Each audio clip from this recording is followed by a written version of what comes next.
Shabbat, tu es notre salut, tu es notre vie, tu es notre force, tu es notre santé, tu es tout pour nous et nous t'adorons. Ce soir, nous déclarons encore que tu parles à travers la bouche de Martin et de tous ceux qui ont cette onction prophétique. Que ton Église, elle soit remplie de ton amour, de ta grâce, de ta bonté. Tu es un Dieu bon et juste et fidèle. Et nous te louons, nous te bénissons et que ce soir, tu manifestes encore ta bonté et ta justice vers tes enfants qui t'aiment trop. Alléluia. Amen, amen, amen. Alléluia. Alors, je te donne la parole, Martin, et j'étends mon micro. Bonsoir à tous, chacun et chacune. Ça fait plaisir de vous retrouver pour ce temps de prédication.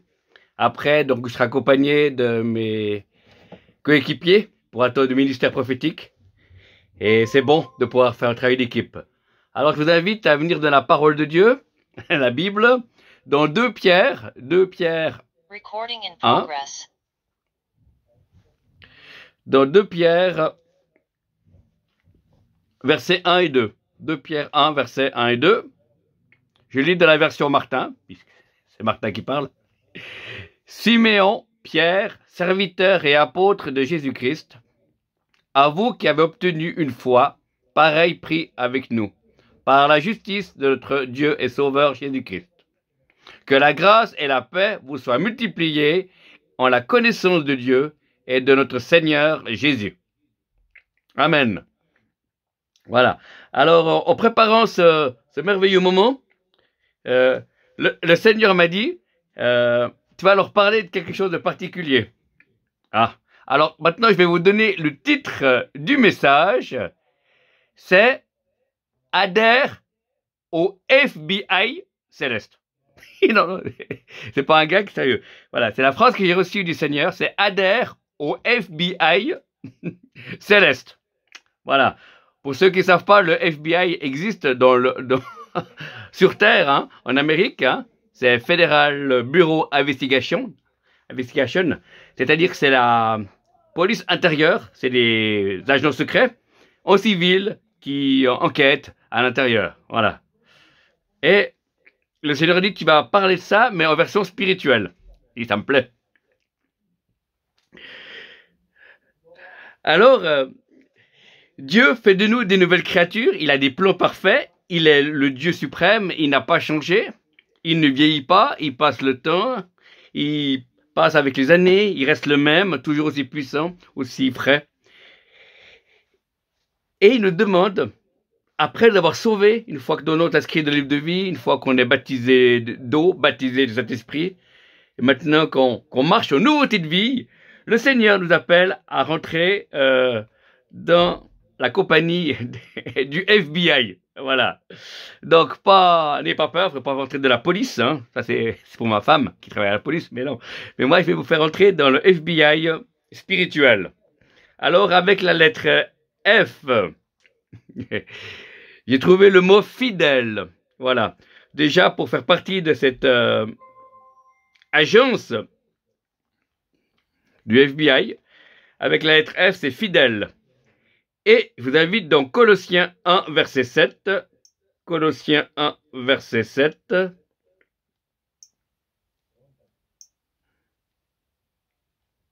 Colossiens 1, verset 7. Comme vous avez été instruits aussi par Épaphrase, notre cher compagnon, nom de service, qui est fidèle ministre de Christ pour vous. Voilà, l'importance de la fidélité. Quand on est un enfant de Dieu, quand on est un serviteur de Dieu, une servante de Dieu, le Seigneur désire qu'on soit fidèle. Amen. C'est-à-dire que fidèle, c'est une qualité. J'ai regardé dans le dictionnaire, pas la brune, mais le dictionnaire Larousse. Voilà, il était dit, c'est pour faire rire Séti, hein, c'est spécial. Voilà. Alors la définition du dictionnaire Larousse, qui ne manque pas à ses engagements pris. Voilà, quelqu'un qui est fidèle, d'après le dictionnaire Larousse, qui ne manque pas à ses engagements pris.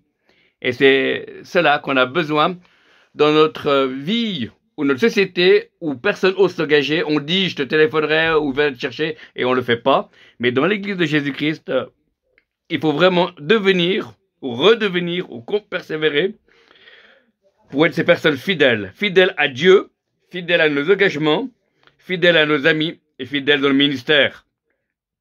Qui ne manque pas ses engagements. Et au fur des années, j'ai su être fidèle dans des mini-groupes, et c'est pour ça que le Seigneur maintenant m'ouvre des groupes un peu plus grands, mais j'ai eu la joie de servir quand il y avait une dizaine de personnes, moins de 10 personnes, j'allais quand même, je prenais ma voiture et j'allais prêcher, et j'ai servi pendant de nombreuses années, et je suis content, je ne regrette absolument pas, c'était merveilleux, il y avait une bonne présence de Dieu, et ça me préparait pour les choses que je vis maintenant et que je vivrai dans le futur. Donc Dieu cherche des hommes et des femmes fidèles. Et Jésus, dans le Nouveau Testament, il appelait le témoin fidèle et véritable. Amen. Donc si lui, il est fidèle, on doit être à l'image de Dieu, eh ben nous devons aussi être fidèles. Fidèles dans nos engagements, fidèles dans nos paroles, fidèles à notre communauté ou à notre groupe de prière. C'est un engagement. Ça nous coûte pas mal, des fois, ça m'arrivait d'être à tel endroit à telle et telle heure, je dois partir plus tôt, je dois compter le trajet, je dois avancer pour les rendez-vous ou bien pour le ministère, et puis, en général, j'arrive toujours à l'heure. Amen, parce que c'est la grâce, c'est un cadeau. Et si j'arrive pas à l'heure, ben je téléphone, je m'excuse, je demande pardon, et c'est juste de le faire dans la société comme dans l'église. Donc, Dieu cherche qu'on soit des hommes et des femmes fidèles. Fidèles avec Dieu, c'est-à-dire fidèles de la communion avec Dieu. On ne fait pas un culte personnel une fois par semaine, pas près rien du tout, non. Je crois que c'est une continuité. Et quand on est fidèle, la Bible dit, si nous sommes infidèles, lui demeure fidèle, car il ne peut pas se renier lui-même. Hein. Ça, c'est dans Timothée. Et nous donne la possibilité. Et dans la fidélité de Dieu, on peut s'attendre à l'action de Dieu. Quand on est fidèle à Dieu, on peut s'attendre que Dieu intervient dans notre faveur. Et le Seigneur a intervenu. J'ai demandé la prière parce que je travaillais. Je suis arrivé 20 minutes avant 20 heures. Merci Seigneur. Voilà, le Seigneur est fidèle. Il y avait un bouchon sur l'autoroute et j'ai attendu 10 minutes. Après, j'ai quitté l'autoroute et j'ai pris les petites routes. Et c'est plus long en kilomètres, mais c'était plus rapide en temps. Et c'est pour ça que je suis là. J'ai pas pris le risque de prendre. Voilà. Donc, Dieu est fidèle. Merci d'avoir prié pour moi pour que je sois à l'heure. Et Dieu a répondu. Voilà. Il ne manque pas ses engagements. Quand on est fidèle, on peut s'attendre que Dieu intervienne dans nos vies. C'est pas un coup de bol, c'est pas un truc, non. Mais c'est une marque. C'est une alliance avec notre Dieu. Et comme une fois, je ne m'attendais pas à qu'il agisse, et parce que j'avais une relation avec lui, parce que je savais qu'il était amour et qu'il était tout-puissant, j'ai pu prier pour une personne, et la personne a pu être bénie ou bien avoir une parole prophétique. D'ailleurs, il y a un chant ancien à Cantique qui disait « Quel ami fidèle et tendre nous avons en Jésus-Christ. » En Jésus-Christ. Voilà, exactement. Ça, faut laisser ça. Francine, c'est la louange, mais moi, voilà. Je ne suis pas tellement bien, mais je suis efficace dans le monde spirituel. Voilà. Donc, fidèle. Aujourd'hui, il y a eu beaucoup de choses dans ma vie, de travail, et des choses qui n'étaient pas prévues, et j'ai pas pu passer autant de temps que je voulais dans la prière. Mais je sais que Dieu est fidèle, et je ne serai pas pénalisé ce soir, parce que à d'autres moments, je prends du temps avec mon Dieu et mon roi. Donc, je ne suis pas... non, pas du tout. Non, Dieu, il est là. Dieu est notre papa. Dieu est au-dessus de nous. Car Dieu, c'est nous qu'on est dans la prière. Lui n'a pas besoin de prière. Amen. Oui. Dieu est fidèle. Ensuite, le deuxième lettre pour FBI, avec la lettre B.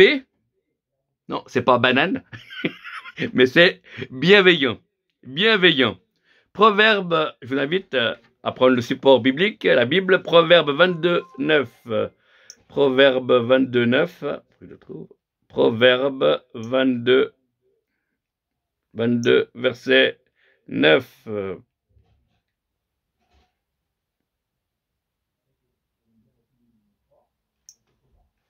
22, 9.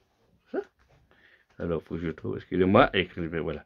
22, 9, alors 22, 5, 6, 7, 8, 9.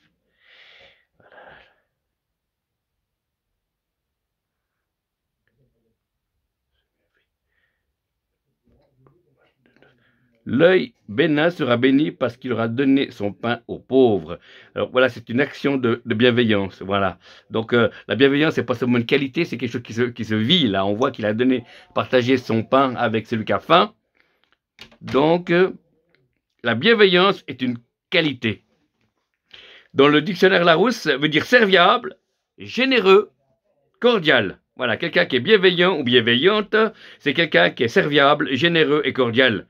Et après, la fidélité, il faut être bienveillant. Bienveillant avec l'entourage, bienveillant avec les membres de notre famille, bienveillant avec les enfants de Dieu, bienveillant avec ceux qui ont besoin de prière, comme ceux qui vont bien, bienveillant avec mon équipe prophétique, que je fais tout pour qu'ils se sentent bien. Voilà. Bienveillant. Et c'est quelque chose on a besoin des gens qui sont bienveillants. Une période de ma vie chrétienne où ça allait moins bien, il y a eu quelqu'un qui m'a protégé. Et c'est une personne pour moi qui était bienveillante. Et en faisant cela, ça a atténué certaines douleurs spirituelles ou même psychiques. Et j'ai pu continuer à avancer. Et je n'ai pas perdu la foi ou je ne me suis pas égaré dans des graves péchés, etc. Donc la bienveillance est une chose qui est importante. Il faut qu'on puisse se revêtir. Hein. Il faut être serviable, généreux et cordial. La bienveillance est quelque chose que Dieu demande. Parce que c'est une manière de vivre. C'est une nouvelle mentalité. On est passé des ténèbres à la lumière et être fidèle.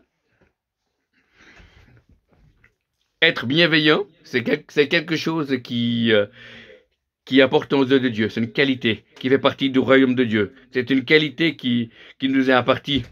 Et c'est bon d'être avec des gens qui sont fidèles, avec des gens qui sont bienveillants.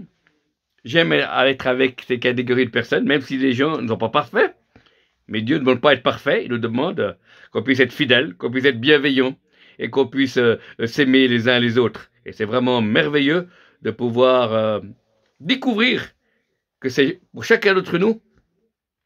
Comme disait un pasteur, si on se sert les uns les autres, tout le monde sera servi. Amen.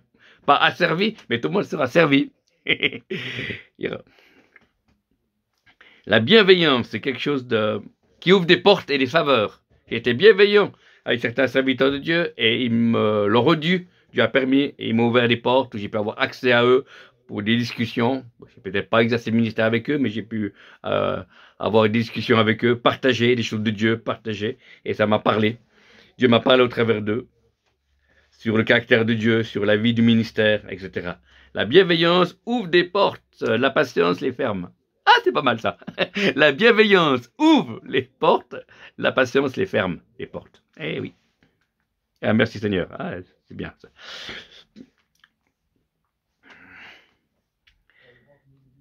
L'amour couvre une multitude de péchés et quand on est bienveillant, eh ben, on peut accepter que les autres font des erreurs.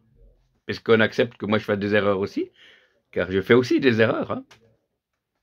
Demandez à ma femme et à ma belle-mère, ils vous diront que je suis quelqu'un qui fait encore des erreurs. Eh oui.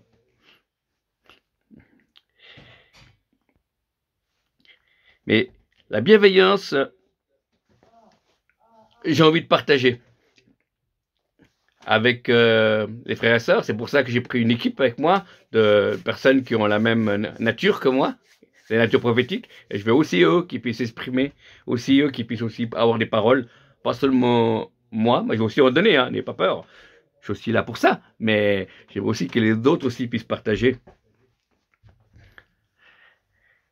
Car c'est bon de pouvoir donner et faire la place aussi aux autres. Vous savez, moi, on va pas mettre beaucoup de place dans l'église, hein, là. Voilà. Oui, on va plutôt fermer les portes. Oui, heureusement, j'ai réussi à enlever les doigts à temps pour pas avoir mal, mais c'était pas facile. Mais maintenant, je vais ouvrir les portes aux autres. C'est pour ça que je suis heureux d'être avec cette équipe prophétique qui sont tous des gens merveilleux. Voilà, vous les entendrez après. Voilà, vous comprenez que je dis, c'est pas exagéré. Voilà. Cette équipe, ils sont comme la basine, hein, ils sont super. Voilà. Ils ont bon caractère et ils me supportent. Voilà. Ils me supportent avec ou sans onction. Mais moi, je les aime aussi. Voilà. Donc, Dieu cherche des gens fidèles, des gens bienveillants, pour pouvoir nous revêtir de la puissance de Dieu. Parce que Dieu peut agir au travers de personnes qui sont de l'obéissance, comme ceux qui sont de la désobéissance, parce que rien n'est impossible à Dieu. Le plus difficile, frères et sœurs, ce n'est pas à Dieu, pour Dieu, de faire passer la puissance au travers de nous, ça il peut le faire, mais c'est de changer nos cœurs et nos caractères. Voilà. Et c'est ça le travail sur cette terre, c'est pouvoir changer notre caractère, changer notre vie nature, et pour avoir plus en plus revêtir Christ avec les fruits de l'esprit, qui ne sont pas toujours là, je reconnais, de ma vie, mais j'essaye, j'y travaille, afin qu'il ait davantage de cette vie divine qui coule au travers de moi. Parce que l'important, c'est d'avoir les fruits de l'esprit et les dons de l'esprit. C'est un équilibre. Quelqu'un a donné cette vision fantastique, c'est que la colombe, la colombe, il y a 9 plumes à droite, c'est les fruits de l'esprit, donc le caractère de Jésus. Les 9 autres, c'est les dons de l'esprit. Amen. Voilà. Et derrière, il y a 5 plumes. Derrière, l'arrière de la colombe, ça représente les 5 ministères. Amen. Quelqu'un a dit ça. C'est fantastique. Et comme ça, la colombe, elle peut avancer. Amen. Mais quelqu'un a dit que la tête de la colombe, c'est là où il y a les anciens et les responsables d'église locale ou d'église de maison. Waouh, comme ça, vous avez l'oiseau en entier. Hein. Voilà, c'est excellent. Waouh, c'est symbolique. C'est beau ça. C'est beau tout ça.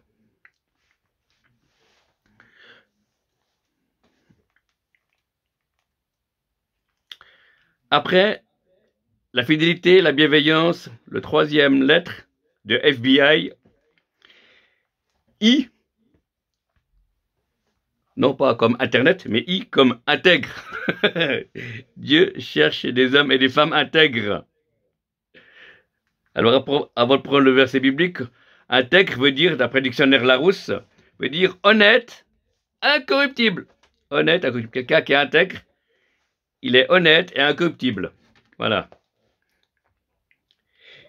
Et pour le verset biblique, je vous invite dans Job 1, verset 1. Job 1, verset 1. Job 1, verset 1 nous dit « Il y avait au pays de Uz un homme appelé Job, et cet homme était intègre et droit, craignant Dieu, et se détournait du mal. » Vous voyez? Donc c'est intéressant que ce n'est pas seulement une qualité, mais vraiment c'est une manière de vivre. Il y avait au pays de Uz un homme appelé Job, et cet homme était intègre et droit. C'est-à-dire qu'il agissait aussi bien quand Dieu le voit, il savait que Dieu le voyait partout, même s'il était tout seul de la campagne. Et se détourner du mal, c'est intéressant. Quand on est intègre et droit, on se détourne du mal. Voilà, voilà. Il s'est détourné du mal. Voilà.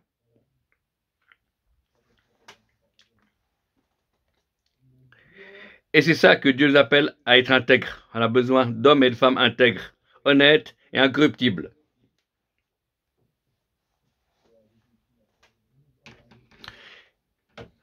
J'étais dans une réunion où il y a quelqu'un qui a dit si je vous donne de l'argent, monsieur, est-ce que vous pouvez prophétiser sur ma vie? Non, alors, il dit non, alors, quand même. Je vais prophétiser sur votre vie, mais pas besoin d'argent. Hein. Voilà.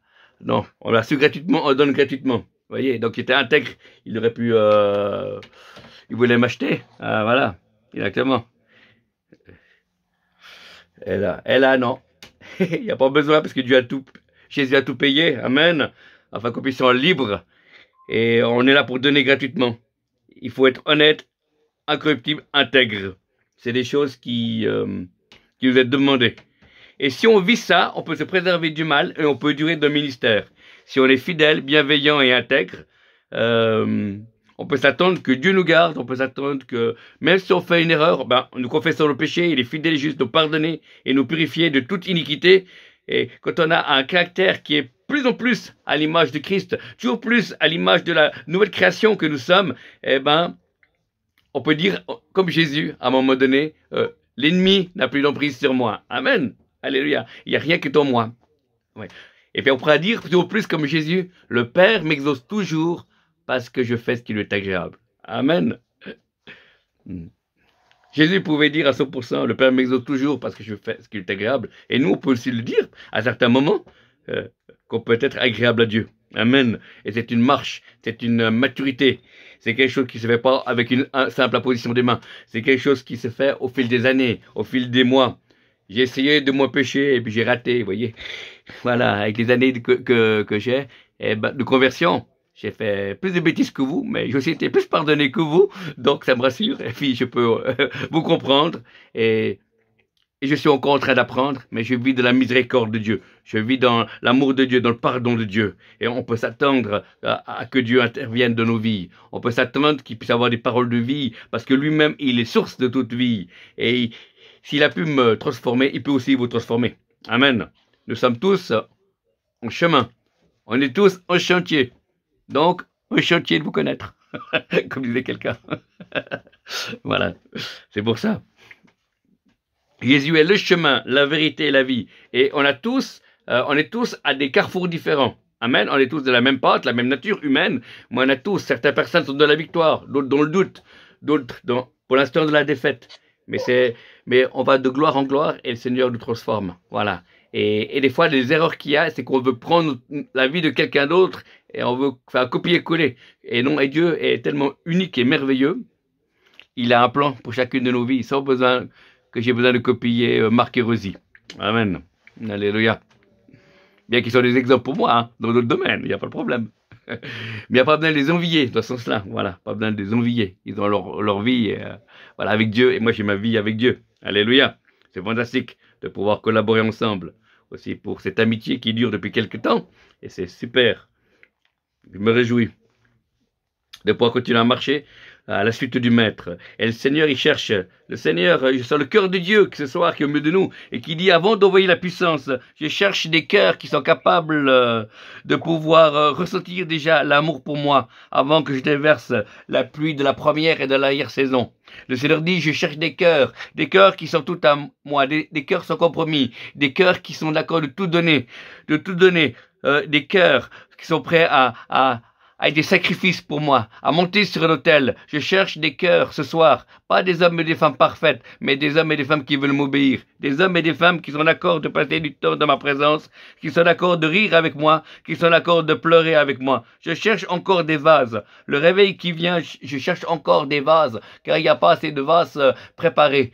Je cherche encore à gauche, à droite, dans les églises de maison, dans les églises locales, dans les méga-churches, je cherche des cœurs d'hommes et de femmes, d'adultes, d'aînés et d'enfants pour recevoir cette gloire, pour recevoir ma présence. Mais j'ai besoin que ces cœurs soient propres. J'ai besoin que tu t'humilies devant moi. J'ai besoin que tu te détournes tes mauvaises voies. Je veux que tu enlèves le compromis et que tu marches à ma suite. C'est un appel vraiment de l'Esprit de Dieu. Je sens vraiment c'est mon cœur qui cherche des hommes et des femmes sans compromis, afin qu'après vous puissiez recevoir la bénédiction de Dieu, après vous puissiez voir cette autorité que Dieu veut donner à chacun d'entre nous, tout en respectant les appels, mais il y a une autorité qui veut redonner. Il y a des choses, c'est un temps de purification, c'est un temps de préparation, c'est une attente du réveil, mais pas une attente paresseuse, c'est une attente active. On prépare nos armes, on pioche la parole de Dieu, on soigne nos relations, on voit ce qu'on pourrait faire, on met de l'argent de côté pour pouvoir donner à l'œuvre de Dieu au moment donné, ou bien pour nous, pour se déplacer à différents endroits. C'est un temps de préparation. Je ne sais pas combien de temps ça va durer, mais en discutant avec des hommes et des femmes de Dieu, c'est un temps de préparation où l'Esprit de Dieu va souffler, où l'action de Dieu, mais quand ça va souffler, eh ben on sera prêt, on ne sera pas surpris, on pourra aller groupe par groupe ou à un certain endroit où il y aura un feu, il y aura quelque chose, mais parce qu'on sera préparé. C'est pas passer rester dans son péché puis espérant que dans le réveil, tout s'en va. Non. C'est avant qu'il faut préparer. Prépare-toi là contre ton Dieu. Prépare-toi à conduire. Voilà. Et là, on va comprendre que Dieu n'est pas notre copain, mais Dieu est notre créateur. Dieu est notre Seigneur. Et il y a vraiment, Dieu cherche vraiment des hommes et des femmes qui l'acceptent pas seulement comme sauveur, mais comme Seigneur. Et si le Seigneur, il a autorité, il a droit de vie ou de mort sur nous. Il décide certaines choses. Et nous, on peut qu'accepter parce qu'il est bon. Il ne fera pas souffrir dans le sens que si on choisit, c'est une position. L'apôtre Paul, il s'est positionné sur lui, et pourtant il a souffert pour l'évangile, mais on ne souffre plus à cause du péché, on souffre pour la cause de Christ. Amen. Et là, on a récompense au ciel. Là, on peut vivre des choses glorieuses de Dieu. Et là, il y a des choses qui vont se passer. Et que c'est pour chacun d'entre nous. Et la situation n'est pas désespérée pour la Suisse. Oui, je crois tout à fait qu'il y a des choses qui vont se passer en Suisse. Voilà. Mais Dieu cherche un peuple qui est prêt qui soit consacré à lui, qui soit vraiment, qui ne voit que Jésus. Pas les bénédictions de Jésus, qui ne voit que Jésus. Et parce que tu cherches premièrement le royaume de Dieu et sa justice, toute chose te sera donnée par-dessus tout. Et c'est là que je ressens pour nous ce soir, que c'est un temps et que ce groupe que vous êtes, c'est vraiment un groupe où Dieu va étendre sa main sur vous pour vous équiper, pour préparer qu'au moment voulu de l'action de Dieu, il y aura des choses qui vont se faire de la prière ou des choses qui vont se faire sur le terrain, où il y a peut-être des gens aussi qui vont se convertir et qui vont venir chez vous. En tout cas, je sais que c'est un lieu de caserne, voilà, c'est pas un hôtel, c'est une caserne, où il y a en même temps la discipline, il y a en même temps le combat spirituel, il y a en même temps des exercices, il y a en même temps une solidarité, apprendre à se connaître les uns les autres, mais surtout apprendre à connaître le roi des rois, apprendre toujours plus à connaître la voix de Dieu, connaître le Saint-Esprit, à connaître aussi le Père, le cœur du Père. Parce que le peuple qui sera fort, c'est celui qui connaîtra son Dieu. Et Dieu désire encore, plus que tout, Dieu désire notre cœur et une relation d'amour. Voilà. C'est merveilleux. Dieu vous a choisi pour la fin des temps. Amen. Voilà, on a pu vivre à l'époque de Napoléon. Voilà, ça tombe bien, moi je ne sais pas faire de cheval. C'est pour ça que je suis content d'être né maintenant. Voilà. Voilà. C'est pour ça que, voilà. Je suis content pour la fin des temps de pouvoir être, voilà, des hommes et des femmes qui avons accès à Internet, qui ont accès au cœur du Père, et qu'on fait partie de cette Église qui a des défis devant nous, mais on a un grand Dieu qui a dépassé tous les défis au fil des siècles, et il revient bientôt nous chercher. Mais en attendant, on se prépare pour être utilisé par lui afin d'emmagasiner la moisson qui vient. Amen. Parce qu'il y a beaucoup de travail, mais il y a peu d'ouvriers. La moisson est grande, il y a peu d'ouvriers. Alléluia. Seigneur, on prie qu'il puisse y avoir du monde, dans différentes communautés, dans différents chrétiens, à différents endroits, pour pouvoir accueillir cette moisson d'âmes qui viendront. Amen. Tous ces gens qui vont quitter l'islam, tous ces gens qui vont quitter les sectes, tous ces gens qui vont être guéris et qui vont venir au pied du Seigneur. Pas forcément dans nos communautés, mais dans les communautés chrétiennes, ou créer des groupes de maisons. Il y a des choses qui vont se passer. Amen. On s'attend à cela. Et pour cela, Dieu cherche des hommes et des femmes, il va encore appeler des hommes et des femmes nombreux qui sont là pour être transformés et pour transporter sa gloire. Amen. Parce qu'à quoi ça sert d'avoir seulement 10 personnes et puis il faut un maximum de vases. Et c'est pour ça qu'il y a place pour chacun d'entre nous. Amen. C'est encore un temps de purification, c'est encore un temps où on peut demander pardon, c'est encore un temps où on peut se préparer, même faire une formation biblique, qui n'est pas mauvais en soi, même le temps de faire une école, pour ceux qui sont appelés à le faire, bien sûr. C'est pas obligatoire. Ce qui compte, c'est être dans la volonté de Dieu, toujours plus. Voilà, donc vraiment, fidélité, bienveillance et intégrité. Seigneur, je vais te prier pour ceux qui nous regardent, je vais te prier pour ceux qui veulent rentrer dans cette fidèle, être des hommes et des femmes fidèles, pour ceux qui l'ont été, qui n'ont plus été à cause des circonstances, qui peuvent le redevenir, pour ceux qui n'ont jamais été, qui puissent commencer à être fidèles, et pour ceux qui sont déjà, qui puissent continuer de cette fidélité. S'attendre à toi, Seigneur. Merci. Je prie pour ces hommes et ces femmes fidèles que tu veux équiper, que tu veux lever ce soir, dans le nom de Jésus. Des hommes et des femmes qui ne manquent pas à leur engagement. Prie. Alors, Seigneur, merci de les toucher, de les oindre à nouveau dans le nom de Jésus. Et tout ce qui les empêcherait d'être fidèles soit balayé dans le nom de Jésus. Et tu crées en eux vouloir le faire. Et la Bible dit que ton oui soit oui, que ton non soit non. Et Seigneur, je veux te prier pour ces gens aussi qui sont bienveillants ou bienveillantes, serviables, généreux et cordiales. Je prie, Seigneur, pour ces hommes et ces femmes bienveillants, bienveillantes, pour ceux qui ne sont pas encore, mais qui sont en devenir, qu'ils soient dans le nom de Jésus, pour ceux qui ont arrêté de l'être, qu'ils puissent le redevenir, et pour ceux qui l'ont été, qu'ils puissent le rester dans le nom de Jésus, ni par force, ni par puissance, mais par l'Esprit du Seigneur. Et je te prie pour le troisième, le point, pour ceux qui sont intègres, c'est-à-dire honnêtes, incorruptibles. Je te prie pour des chrétiens intègres qui nous regardent, que ceux qui ont arrêté d'être intègres puissent redevenir intègres, pour ceux qui ont déjà intègres, qui puissent continuer et pour ceux qui sont arrêtés, qu'ils puissent leur redevenir, Seigneur. Dans le nom de Jésus-Christ, Seigneur. Je prie de possible à toi, Seigneur. Alors merci de toucher nos bien-aimés. Dans le nom de Jésus. Dans le nom de Jésus. Alléluia. Gloire à Dieu. Merci, Seigneur. Merci pour je sens vraiment dans l'esprit la soif de ces cœurs, que ces gens qui sont connectés, la soif de Dieu. Alléluia. Merci, Seigneur. Ils ont faim et soif de toi, Seigneur. Que ton ciel s'ouvre sur leur vie dans le nom de Jésus.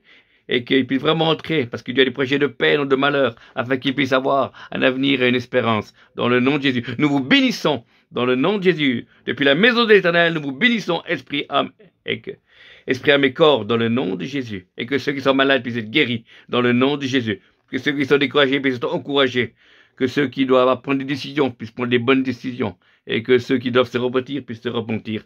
Dans le nom précieux de Jésus-Christ de Nazareth. Amen et Amen.